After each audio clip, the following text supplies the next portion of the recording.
The Sour Grape by Jory, John, and Pete Oswald. I'm a grape, a sour grape. Grrr! If somebody upsets me, I'll remember it. If somebody wrongs me, I won't forget it. If somebody insults me, I'll never ignore it. Nope. See that banana over there? That banana slipped and bumped into me, so I'm holding a grudge. See that orange? That orange didn't call me back for a week. Grudge. See that lime? That lime borrowed my scarf and never returned it. Grudge. I suppose I got pretty thin skin for a grape. Nobody steps on this grape. Grrr. Granted, it wasn't always this way. I grew up in a close-knit bunch. There were about 3,000 of us in our little community.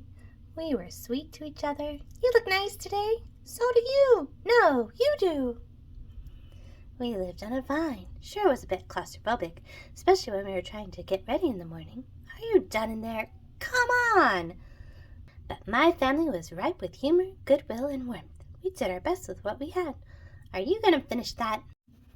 My grandparents visited on the weekends. We'd stroll in the sun. They'd teach us what they knew. They said it takes a bunch to raise a seed. They said that good grapes roll their own way in life. They told us to be kind, forgiving, considerate, and grateful. Oh, we're grateful, my grandpa said with a wink. Above all, and no matter what life throws at you, and there will be a lot, try and stay sweet, my grandma said. Indeed, we said in response. And for a while, I was the sweetest of the sweet. I said please, I said thank you. I brushed aside life's little annoyances. I knew how good I had it. Oops, haha, no problem at all. But then one day, something changed in me. It was my birthday. I had rigorously and vigorously planned a big party for weeks. I sent out invitations with the date prominently displayed. Get this, I had a Ferris wheel, a magician, and hay rides. I had snacks upon snacks upon snacks. The highlight of the party, though, was a fireworks display, which would happen at sundown. I stood out in front and waited for folks to arrive. I had a gigantic smile on my face. I waited. Everyone was a little late, it seemed. No big deal. No big whoop, so I waited. A tumbleweed rolled by. A coyote howled in the distance. The sun sank behind me in the hills, and I waited. Nobody showed up, and I mean nobody. By the time the fireworks show started, with me as the sole spectator, I was scowling. I considered everybody I'd invited, and only one thought came to mind. Grudge. Grudge, grudge, grudge, grudge, grudge, grudge, grudge, grudge. After that, my personality became something else entirely. I went from a sweet grape to a bitter grape to a snappy grape. Who moved my chair? Finally, I became a sour grape. I started holding minor grudges that eventually became major grudges. Why don't you watch where you're going? I scowled so much that my face got all squishy. You know what? Don't even bother calling me back. I took my grumpiness out on others. Are you ever going to return my scarf? And that's just how it's been. Day after day, week after week, month after month, grudge after grudge. But something happened recently that changed my thinking. I was getting ready to meet with my friend Lenny, the only fellow I know who's as sour as I am. Lenny and I usually go to the park where we sit on the bench and rant about stuff. But just as I was heading out the door, I bumped my knee. Oof! After I banged myself, I discovered I had a flat tire. Ugh! Then I missed the bus. The next bus was late. Wah! Finally, I got off the wrong stop. Sheesh!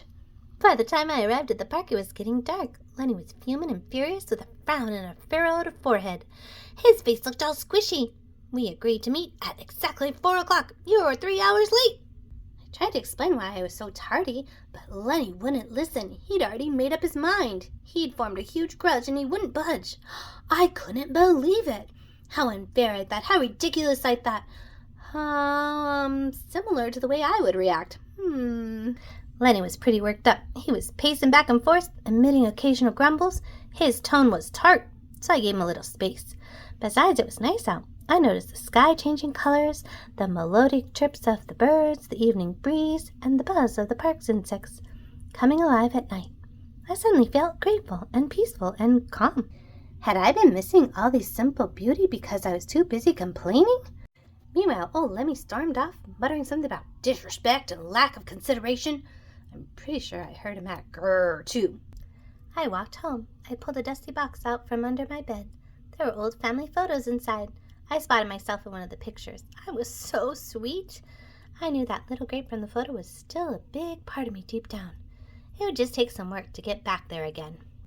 And that was the exact moment I found the invitation I had sent out for my infamous birthday party. The one where nobody showed up. It said May 31, but wait a minute here. My birthday was on May 21.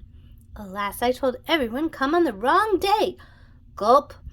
It was all my fault. I realized nobody's perfect, not even me.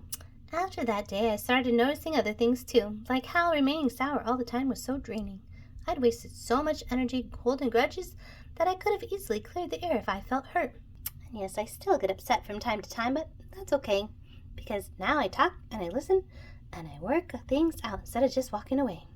My sourness is fading. I'm letting go of all my grudges, and hey, it's working.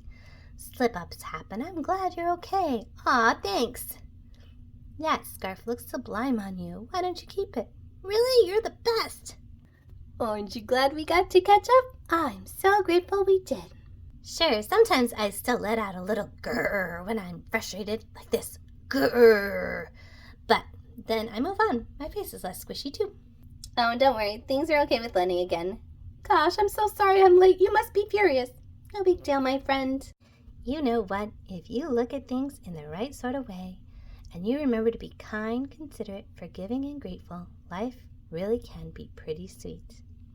Yes, indeed. The end.